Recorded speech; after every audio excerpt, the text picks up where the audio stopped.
Welcome to Sodo Creations, where we make your imagination a reality. I'm starting out by deciding how tall I want to make these balloon walls. So I have my lamp post here that I get from Walmart, and they are adjustable in height. You just have to twist those separate pieces on, they come apart, and you get the height you want. So I just interchange them. I think I have a total of 4 or 6, I can't remember, but I'm gonna use 3 here so that I have some stability in the middle of my wall. So I'm inflating some more balloons. I already had some already inflamed. So I have a pink, I have red, and pink and red are both Qualitex balloons, and then I have the Empower Mint from Tuftex, a beautiful color, probably my favorite color of balloons.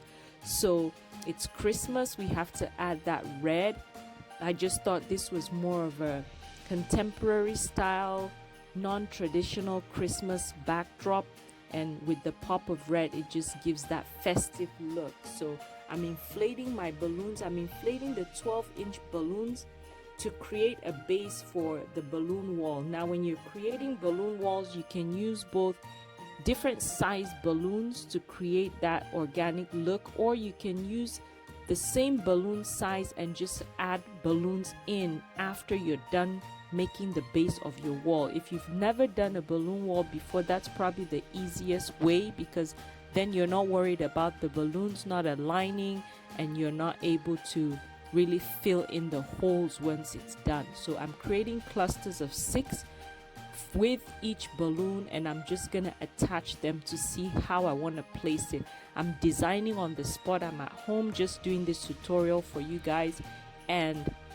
we'll just see how it goes. Oliver is bringing me this green balloon that was laying around somewhere. That's the one I use for the elf. So if you remember that video.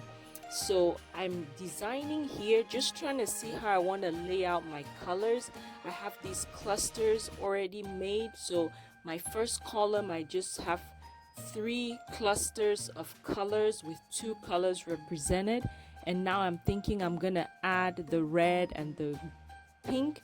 But again, I said I'm just designing as I go, just deciding how I want the colors to look and just placing each one as I go. Now you can see when I put that pink, it's tied in with the other pink. When I'm creating these balloon walls that have a cluster, I don't really want the colors to be too close or too aligned with the other colors, because I want to split things up a little bit. So I put that aside on the side there. I'm just gonna work on the other parts. Here I just want a pink and a red, and I noticed that it's not tall enough because I do want it to go a little past that pole so the pole is covered. So I'm gonna put the red and the pink on the far left. I think with this backdrop I end up deciding to have 5 columns, and you can make your balloon wall as wide as you like, but I thought the 5 columns would be the perfect design for this look. So I'm just trying to figure out how I want to place each of the balloons. This column was a little short, so I'm adding another cluster there on the bottom, and I thought this looked good. As I was saying, the pinks are overlapping, so you can see the pink flowing from the first column to the second, but it's not too much. And the pink also connects, the pink on the second column somewhat connects to the red on the first column, if that makes sense. So you just kind of work and decide how you want to design it. It really doesn't matter. It's a balloon wall. We're just clustering colors. Also, if you want, you can create a balloon wall as well that has lines going across. I'll link the one I did for the bridal show earlier or in the summer that you can see. So I have like rows of colors, and that's also another design. But I wanted to have a pop of red, and I didn't add too much of the red for my base, but I do have some foil balloons that are gonna add that extra pop of red as well, because it is Christmas. So I'm arranging here. You can see where it tilted over, and I'm just adjusting and tying my balloon neck at the very top there to the pole so that it keeps it in place.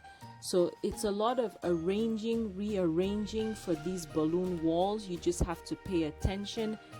always step back and look at what you're designing. Otherwise, by the time you're ready, you'll see that you're missing a lot of things. Olivia came to tell me a long story about how she can't go back to Halloween because she already got a lot of candy and we can't go back to Halloween. So that was our fun conversation there while I was trying to finish this wall. So I'm adding this part. I think here I decide that I'm gonna use 2 colors as well, just a big cluster of 2 colors. And I'm gonna go with that mint green, and we'll do another section of pink as well. So I'm just making adjustments, taking out the fillers that I don't need, and we're gonna add that to make it longer so that it'll fit that whole pole in the middle. Again, we're doing 5 columns.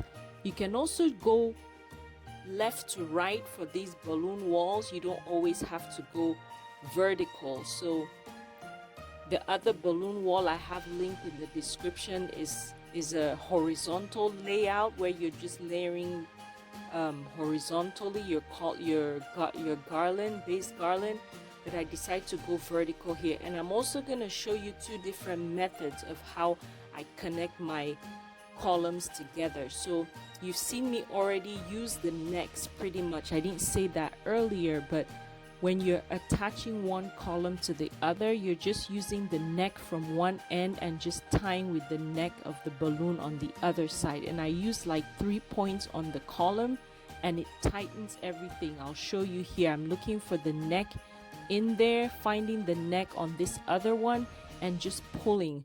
Hopefully your balloons are stretchy enough that it doesn't pop, it doesn't snap, or it's not hard to tie, but sometimes it is and it's tough on your fingers. You just have to pull.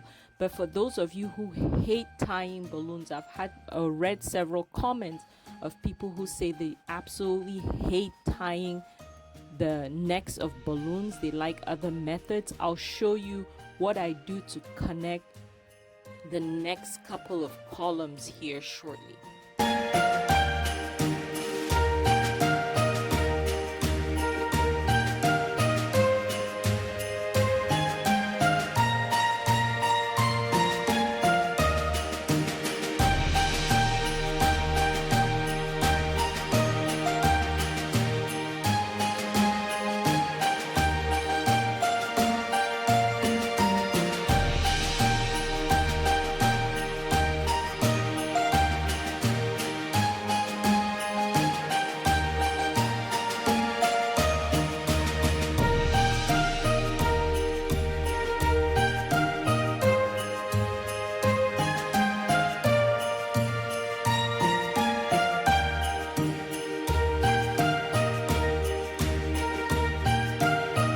So for our second method, we're going to use some fishing line. This is the fishing line. I just buy it at the fishing section at Walmart.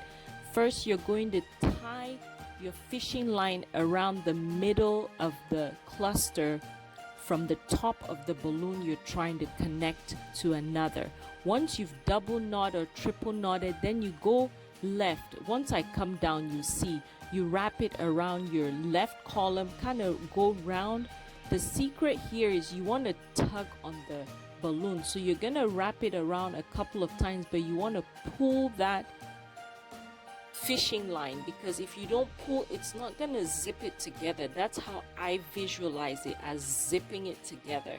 So you want to make sure you're pulling not around the balloon itself where it's inflated, but the part where it's connected at the base. So if you pull where the balloon is inflated, you're gonna pop your balloons because the fishing line is pretty thin.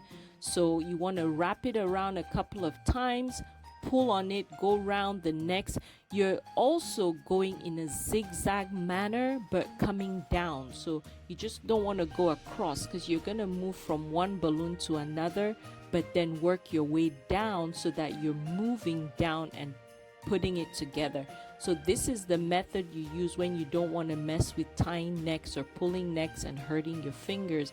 You just zip it up this way, right, left, and once you see, we have a gap right there, so I'm preparing another cluster to put on the bottom, and I'll explain to you how I work from this part onto the next column. So you keep wrapping that around, and then you're just gonna adjust your fishing line till you get to your next column. So you just work your way through that last column and start working the opposite direction. So you're going now from that column to the far left. I'm kicking the fishing line out of the way, and you just wrap it a couple of times, pull on it. Each time you wrap around, you pull so that it pulls both columns together, and you keep wrapping it. I have my scissors. You just cut the end when you get to the very end, and we're gonna wrap around and just thread that through and pull. Keep doing that, thread through and pull, so that it does not come apart. So pretty much that's the base done. I'm just gonna fill that gap that's on the very top, and then we're done with our base. So now we're going to make adjustments, fill some holes, and then we're going to work on some filler balloons and the foil balloons to finish the design. So I'm just pushing everything, trying to get all the gaps filled. Of course, you can also use your filler balloons that will fill all the holes, but I'm going to go ahead and use the foil candy canes to fill all the holes that I see throughout. So the candy canes, a lot of times these foil balloons are just hard to get to stick onto the backdrop. So you can either use tape where you fold it back on itself and use that to attach it to the backdrop. You can use fishing line, as I'm gonna try to use here. It's just a lot harder with the fishing line because placement wise it doesn't work the greatest. You'll see me eventually make adjustments.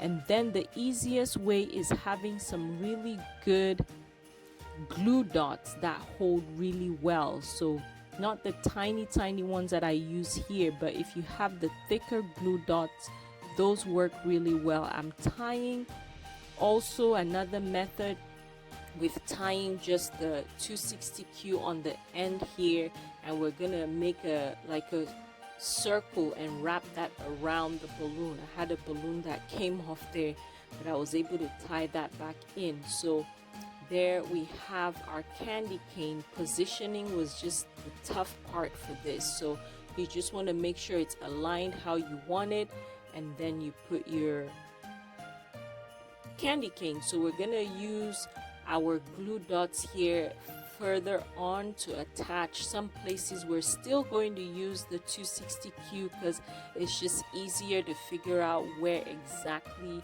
you want it. But the glue dots, if you have enough of them, they're a lot easier. But haven't trusted the small ones because they tend to come off. But if you have thick ones, which I used at some point, I just ran out of them, those are really good for these foil balloons. So I'm gonna add another big one and a couple of small ones, and then we'll add some filler balloons.